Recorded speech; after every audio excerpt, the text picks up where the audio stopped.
बहुत समय पहले एक छोटे से गांव नागपुरा में रहस्यमय घटनाएं होने लगीं। रात होते ही लोगों के घरों से अजीब अजीब आवाजें आने लगीं और कई बार गांव के लोग जंगल के पास डरावनी छाया को देखकर डर जाते थे। गांव के बुजुर्गों का मानना था कि यह किसी चुड़ैल का काम है जो बरसों पहले इसी जंगल में मारी गई थी और अब अपनी मौत का बदला लेने लौटी है।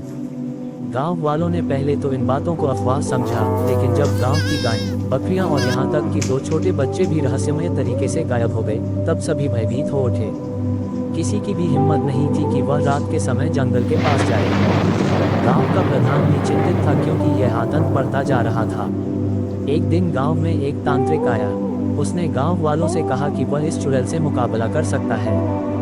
गांव वाले पहले तो डरे, लेकिन फिर उसकी बात मान ली। तांत्रिक ने गांव के बीचों बीच एक बड़ा हवन रखा और कहा कि आज रात वह उस चुड़ैल को बुलाएगा और उसका नाश करेगा।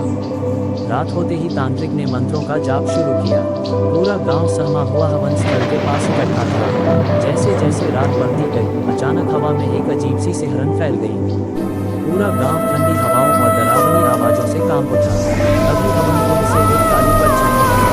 उसकी लाल देखिए बाल और डरावना चेहरा देखकर सभी कांप उठे। वह चुड़ैल गुस्से से चीखने लगी और बोली, तुम लोगों ने मेरी आत्मा को परेशान किया है, अब तुम सबको इसका अंजाम भुगतना पड़ेगा। तांत्रिक ने बिना डरे मंत्रों का जाप तेज कर दिया। चुड़ैल ने कई बार उस पर हमला करने की कोशिश की, लेकिन हर बार हवन कुंड की अग्नि से वह पीछे हट गई। तांत्रिक ने चुड़ैल से उसकी मृत्यु का कारण पूछा। चुड़ैल ने बताया कि सालों पहले गाँव वालों ने उसे डायन समझकर जला दिया था, जबकि वह निर्दोष थी। उसकी आत्मा प्रतिशोध की आग में जल रही थी। तांत्रिक ने गांव वालों से चुड़ैल की आत्मा से माफी मांगने को कहा। गांव वालों ने पश्चाताप किया और चुड़ैल से माफी मांगी। तब तांत्रिक ने उसकी आत्मा को शांति देने के लिए अंतिम मंत्र पढ़े। आत्मा रोशनी में बदल गई और चली गई। उस दिन के बाद गांव में शांति लौट आई। लोगों ने ये सीख ली कि अंधविश्वास और डर की वजह से किसी निर्दोष को दोषी नहीं ठहराना चाहिए।